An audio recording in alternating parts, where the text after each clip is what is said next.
ये बनाएंगे हिंदू राष्ट्र। अरे इनका लेवल क्या, इनकी औकात क्या, पूरा देश जानता है। गृह मंत्री हिंदू है भाई साहब, बड़े बड़े नेता मंत्री, रक्षा मंत्री, तमाम सारे लोग हिंदू हैं।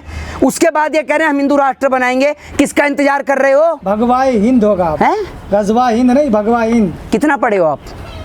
ये मत पूछो कितना पढ़े हैं। क्यों? बहुत ज्यादा पढ़े हैं। क्यों इतना? अच्छा तो ये बताइए ना, भारत देश के एक मिनट चुप रहिए। धीरेन्द्र शास्त्री को क्या पता है? धीरेन्द्र शास्त्री कितना पढ़ा लिखा है? धीरेन्द्र शास्त्री ने ये बोला है कि अब हिंदू का बच्चा कलम उठाएगा, हिंदू का बच्चा डॉक्टर बनेगा, आईएएस बनेगा, आईपीएस बनेगा। क्या घर वापसी की दावत दे रहे हैं वो? घर वापसी की दावत। हाँ तो आप तो खुद मुस्लिम है, कर लीजिए, घर वापसी करेंगे। अरे योगी जी तो पता है कितने बड़े ठेकेदार हैं हिंदुओं के।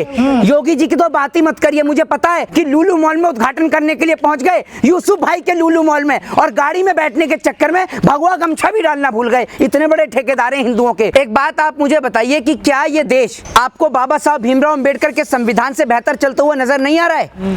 आप एक बात मुझे बताइए कि जो नेता और मंत्री और सांसद हो, चाहे फिर वो बाबा हो, उनको सरकार उठाकर जेल में क्यों नहीं बंद करती? ये देश के संविधान की सरासर तौहीन है। आप देश के संविधान का, भारत देश के कॉन्स्टिट्यूशन का उल्लंघन कर रहे हैं, उसका अपमान कर रहे हैं। भारत देश का संविधान भारत देश के प्रत्येक नागरिक को फंडामेंटल राइट्स यानी उनको मौलिक अधिकार प्रदान कराने का काम करता है। भारत देश के संविधान में हर एक व्यक्ति को उसके समान अधिकार दिए गए हैं। लेकिन मैं आपसे पूछना चाहता हूं कि कल को अगर हिंदू राष्ट्र बन गया तो क्या हिंदू राष्ट्र में यह देश संविधान रहेगा या नहीं रहेगा? ये बताइए ना आप मुझे। क्या इस देश के लोगों को समान अधिकार मिलेंगे? जब आप ये सोचिए कि इस देश के अंदर बाबा साहब भीमराव अंबेडकर का संविधान है, उसके बावजूद एक महिला अगर टंकी से पानी पी लेती है तो उस टंकी को गौमूत्र से धो दिया जाता है। एक बच्चा मटके से पानी पी लेता है तो उस बच्चे को मार दिया जाता है। एक दूल्हे को घोड़ी चढ़ने पर मार दिया जाता है। ये बनाएंगे हिंदू राष्ट्र? अरे इनका लेवल क्या, इनकी औकात क्या, पूरा देश जानता है। ये सिर्फ इस देश के अंदर लोगों को हिंदू मुसलमान के नाम पर लड़ाते हैं, और अब इन्होंने एक नई चीज ढूंढ ली है, और स्वर्ण और दलितों को लड़ाने का। हमें कभी, जब हम स्कूल में जाते थे, हमें कभी नहीं पता था कि कौन स्वर्ण है और कौन दलित है। मैं कभी नहीं जानता था कि मेरी जाति क्या है, मैं किस धर्म में, किस रिलीजन में, किस जाति, किस धर्म में पैदा हूं, मेरे को नहीं पता था। मेरी माता श्री जब घर से खाना बना के बेचती थी, तो जब मेरे जो टिफिन में खाना रहता था उसमें 4 रोटी रहती थी, तो हमें ये नहीं पता था कि खाने वाला आमिर है, अमन है, नवीन है या कौन है। हमें नहीं पता था। हमारे लिए सब रिलीजन एक समान थे। हमने कभी लोगों का जाति, धर्म, रिलीजन जानने की कोशिश नहीं करी। लेकिन भारतीय जनता पार्टी वालों का पेट अब भर चुका है हिंदू मुसलमान करने से, क्योंकि उन्हें दिख गया है कि भैया हिंदू मुसलमान करने से जितना वोट मिलना था मिल गया। अब इनको ये दिखा कि उत्तर प्रदेश के अंदर लोकसभा की 80 सीटें हैं, और लोकसभा की 80 सीटों को जीतने के लिए सबसे बड़ा वोट बैंक जो है वो बहुजनों का है। ठीक है ना, जिनको ये लोग अभी देश के अंदर हिंदू भी नहीं मानते। सोचिए आप एक बात बताइए, हिंदू राष्ट्र बनाएंगे? अभी हाथरस में एक बेटी जल गई, कौन बोला था?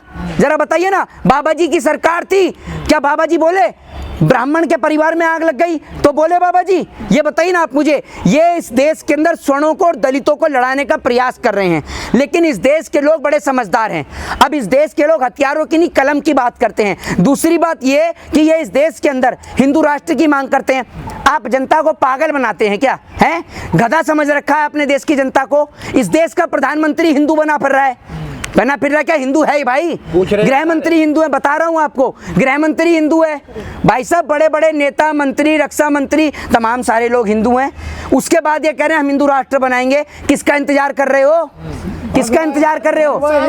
हिंदू राष्ट्र की परिभाषा दे दिया धीरेन्द्र शास्त्री ने। अरे धीरेन्द्र शास्त्री ने अगर पढ़ा होता तो संविधान की परिभाषा देता। पढ़ा नहीं है तो हिंदू राष्ट्र की परिभाषा दे रहा है। भारत के लिए भी है, पाकिस्तान को मिलाना है। इनसे ये पूछो, अगर अखंड भारत बनेगा, अखंड भारत कैसे बनेगा? अखंड भारत में पाकिस्तान भी मिलेगा, अफगानिस्तान भी मिलेगा। इंडिया गेट पे पता चला कि कोई भैया टैंक लेके खड़ा हुआ है वहीं पे ही, है ना, फिर जाओ इंडिया गेट देखने के लिए। ऐसे बनाओगे, पता चला तालिबान वाले यहाँ लाल किले पे घूम रहे हैं, ऐसे बनाओगे अखंड भारत? ये एक बेवकूफी भरी बात है, एक बेवकूफी भरा कथन है। ठीक है ना? है मोदी जी टैंक लेके कैसे घूमेगा भाई? मोदी जी तो बहुत प्रभावशाली आदमी है। तो समझ रहे हैं, मोदी जी और शेख चिल्ली दोनों एक समान है, ये समझ लीजिए। मोदी जी का तो कुछ नहीं है। मोदी जी तो पहले ही बोल चुके हैं, आप अपना अपना देखो। मोदी जी का तो सीधा सा उसूल है, मोदी जी को अगर आप कल को गलत ठहराएंगे तो आप गलत है। मोदी जी तो कह चुके हैं मैं तो फक्कर फकीर हूँ, जो ला उठाऊंगा और चल पड़ूंगा।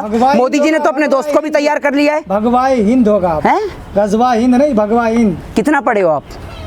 ये मत पूछो कितना पढ़े हैं। क्यों? बहुत ज्यादा पढ़े हैं। क्यों लेकिन इतना? अरे अच्छा, पूछा, तो ये बताइए ना, भारत देश के एक मिनट चुप रहिए, भारत देश के संविधान के कौन से पृष्ठ पे भगवा हिंद लिखा है? रामचरितमानस में। अरे धीरेन्द्र शास्त्री को क्या पता है? धीरेन्द्र शास्त्री कितना पढ़ा लिखा है? धीरेन्द्र शास्त्री ने ये बोला है कि अब हिंदू का बच्चा कलम उठाएगा, हिंदू का बच्चा डॉक्टर बनेगा, आईएएस बनेगा, आईपीएस बनेगा, इंजीनियर बनेगा, हैं? पोल खुल जाएगी। अरे तो चमत्कार सुन लीजिए, बाबा ने अब ये नया ढोंग इसलिए अपनाया है क्योंकि बाबा जी की जो है वो पोल खुल रही थी, जब बाबा की पोल और पट्टी खुल रही थी, अब बाबा जी, अब देखिए बाबा जी तुम सनातन के दुश्मन हो, हैं? वो सनातन को रक्षा कर रहे हैं, तुम उन्हीं के खिलाफ जयचंद घूम रहे हैं। अच्छा, आप सर्टिफिकेट दे रहे हैं कि मैं जयचंद हूँ या क्या हूँ? थोड़ी कह रहे हैं। कौन कह रहा है? बाबा चमत्कारी। तो बाबा ने मेरा नाम लिया है? हैं? बाबा ने मेरा नाम लिया है क्या? जो विरोध कर रहा है, क्या? जो विरोध कर रहा है वो जयचंद है। अब एक बात आप मुझे बताइए, उस बाबा को जाकर बता दीजिएगा कि मोहित शर्मा आपके लिए कह रहे थे। एक बात आप मुझे बताइए, आप तो पत्रकार हैं, ये देश के अंदर अगर कोई व्यक्ति,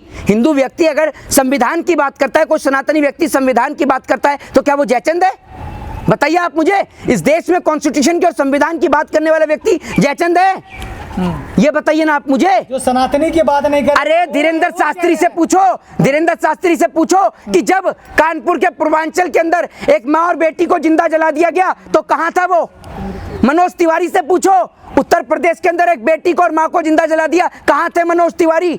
महेश शर्मा कहाँ थे? हैं? भस्म कर देंगे, चमत्कारी बाबा हैं। भस्म कर देंगे? अरे तो आप जाके एक काम करिए ना, बीजेपी वाले पत्रकार इसीलिए घबराते हैं कि आपको भस्म कर दिया। कितने लोगों को भस्म कर दिया? तो पाकिस्तान को भस्म ही कर देना है। आपको भस्म चटा रखी है उन्होंने, समझ रहे हो? दलाली की भस्म चटा रखी है, पेट में भरी पड़ी है। करने वाले जब तो कहा खंड भारत बनाएंगे, पाकिस्तान को मिलाएंगे।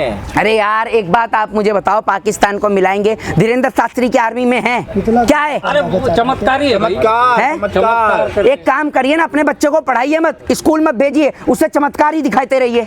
आप अपने बेटे को भी चमत्कारी बनाइए ना। बाबा है वो चमत्कार। अरे सुनिए, यहाँ पर कम से कम 15-20 पत्रकार हैं। मैं आपसे पूछना चाहता हूँ, आप में से किसी का भी बेटा, किसी के भी पिताजी या किसी का बच्चा धीरेन्द्र शास्त्री का चेला है क्या?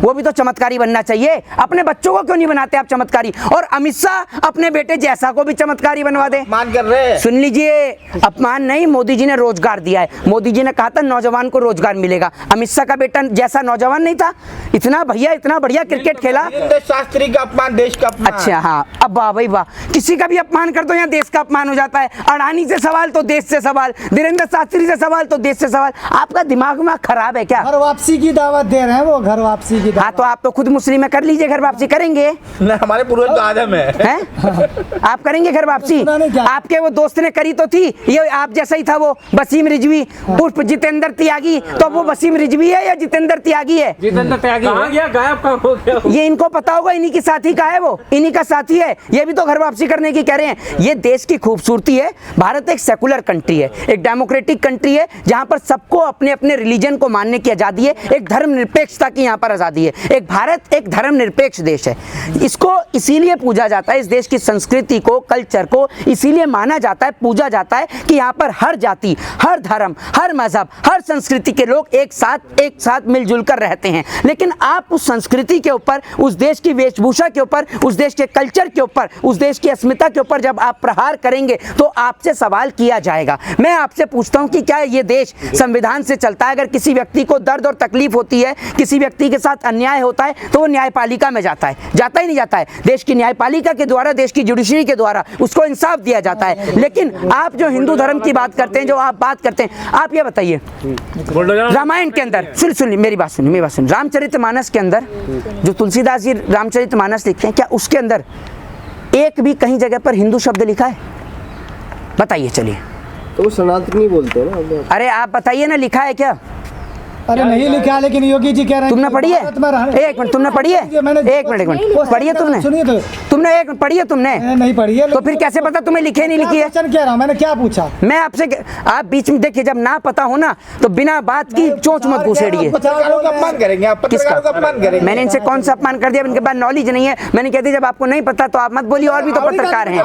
पत्रकारों का अपमान। अरे अपमान हो गया। ये बताओ, बुलडोजर इंसाफ है कि नहीं है? जी बुलडोजर चलाना इंसाफ? देखिए मैं कहता हूं, अगर बुलडोजर बुलडोजर इंसाफ है आपकी नजर में तो आप चलाइए। वो जो क्या कहते हैं उत्तराखंड में बीजेपी के नेता का बेटा था उसके घर पर, कुलदीप सिंह सेंगर के मकान पर चला दीजिए बुलडोजर। एक पिता के लिए उसकी सबसे बड़ी इज्जत तो उसकी बेटी की होती है ना, सबसे बड़ी इज्जत तो उसकी बेटी की होती है। तो भाई साहब जब एक बेटी के साथ इस देश में बलात्कार होता है तो भाई आप ये सोचें बलात्कारियों के घर पर चलाइए बुलडोजर। राम रहीम का सारा दोस्त कर दीजिए, आसाराम का सारा दोस्त कर दीजिए। जब मुसलमानों पे चलता था तो बड़ा खुश होता था बुलडोजर। देखिए मेरी बात सुनिए, मेरी बात सुनिए, मेरी बात सुनिए। ये किसी के भी सगे नहीं है। भाजपा की सरकार एक ऐसी सरकार है, सुन लीजिए, बाद में आपस में डिस्कशन कर लीजिएगा। मुझे पता है आपको बहुत दर्द तकलीफ हो रही है इस महानुभव को जिनको आप लेके आए, इतने सारे पत्रकार हैं, लेकिन किसी को दर्द तकलीफ नहीं है। ये सोच रहा है मैं रात की रोटी कैसे हजम करूंगा। मुझे पता है नरेंद्र मोदी आपका आका है, ठीक है ना, और कुछ पत्रकारों के आका भी बाहर सोशल एक्टिविस्ट के तौर पर घूमते हैं। योगी जी कह रहे हिंदू राष्ट्र है ही, अब उनको नहीं मानेंगे। हिंदू राष्ट्र कह रहे हैं ना योगी जी, हिंदू राष्ट्र। अरे योगी जी तो पता है कितने बड़े ठेकेदार हैं हिंदुओं के। योगी जी की तो बात ही मत करिए, मुझे पता है योगी जी कितने बड़े ठेकेदार हैं हिंदुओं के। सुन लीजिए, इतने बड़े ठेकेदार हैं हिंदुओं के कि लुलु मॉल में उद्घाटन करने के लिए पहुंच गए यूसुफ भाई के लुलु मॉल में, और गाड़ी में बैठने के चक्कर में भगवा गमछा भी डालना भूल गए। इतने बड़े ठेकेदार हैं हिंदुओं के। आप ये सोचिए माँ और बेटी जल के राख हो गई, ठेकेदार पहुंचा ही नहीं, ठीक है ना।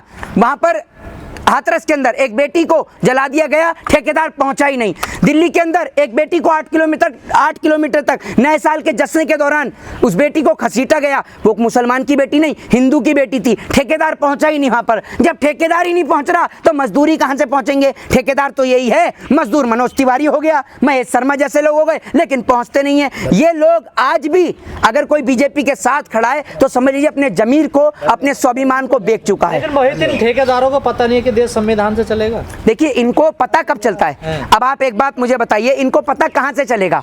पता जब चलता है जब स्कूल जाते हैं। जब भैया स्कूल ही नहीं जाते, अब मोदी जी हमारे, धन्यवाद, मोदी जी हमारे कितने आपको पता है कितने पढ़े लिखे हैं, इतने पढ़े लिखे हैं कि उनके साथ का आज तक कोई नहीं मिला है। सुन लीजिए, मोदी जी हमारे इतने पढ़े लिखे हैं बेचारे कि उनके साथ का आज तक कोई नहीं मिला, क्योंकि वो इतने पढ़ाई में होशियार और तेज थे कि टीचर उनसे कहता था बेटा नरेंद्र तू यहाँ नहीं पढ़ेगा, तेरी क्लास तो अलग से होगी, तू तो मुझे ही पढ़ा देगा, तू उधर चल। इसलिए मोदी जी के साथ का कोई नहीं मिलता है, ये सबसे बड़ी बात है। और आप ये देखिए, पहली बार देश के इतिहास में ये बताया गया। आपसे मैं पूछता हूँ, इतने सारे पत्रकार हैं, आपको पता है लाल बहादुर शास्त्री जी का सीना कितने इंच का था? नहीं पता होगा आपको। आप ही बता दीजिए। वाजपेयी जी का सीना कितने इंच का था? आपको नहीं पता होगा। पहली बार देश के इतिहास में ये पता चला कि किसी प्रधानमंत्री का सीना 56 इंच का है, जो चाइना का नाम भी नहीं लेता, इतना 56 इंच का है। चाइना का नाम नहीं लेता और अडानी का भी नहीं लेता है, ठीक है ना। छापा मार, पाकिस्तान डर जाते हैं, क्या बात कर रहे हैं आप? प्रधानमंत्री की दाढ़ी से पाकिस्तान डर जाते हैं। अच्छा हाँ। एक बात आप मुझे बताइए, उनकी दाढ़ी से अगर पाकिस्तान डर जाता है तो एक काम करिए ना, मोदी जी की दाढ़ी कटवा के पाकिस्तान बॉर्डर पे टंगवा दीजिए, इंडिया पाकिस्तान के बॉर्डर पे। कम से कम देश के जवान शहीद नहीं होंगे। नहीं, कम से कम देश के जवान शहीद नहीं होंगे। हमारे घर से जो लोग इंडियन आर्मी में हैं उनको वापस घर बुला लेते हैं सब लोग। मोदी जी की दाढ़ी टंगवा दो, दाढ़ी टंगवा दो, 2-4 फोटो खिंचवा के मोदी जी की दाढ़ी टंगवा दो, सबसे बढ़िया है। चाइना पे भी टंगवा दो आधी दाढ़ी, आधी पाकिस्तान पे टंगवा दो। तो आपको नहीं लगता है कि आखिरी सवाल, जी, जो हिंदू धर्म गुरु जो इतना जहर उगलते हैं, मुस्लिम धर्म गुरु भी कम नहीं है? देखिए मैं आपको एक चीज बताता हूँ, कुछ लोग ऐसे हैं जो भाजपा के सहयोगी लोग हैं, वो इधर से बोलते हैं तो वो लोग उधर से बयानबाजी करते हैं। इनके चक्कर में इस देश का आपसी हिंदू और मुस्लिम का जो प्रेम और भाईचारा है वो समाप्त हो रहा है इन जैसे लोगों के चक्कर में। तो आप ऐसे लोगों से सतर्क रहें, सावधान रहें, और ऐसे पत्रकार से भी। जय हिंद, जय भारत।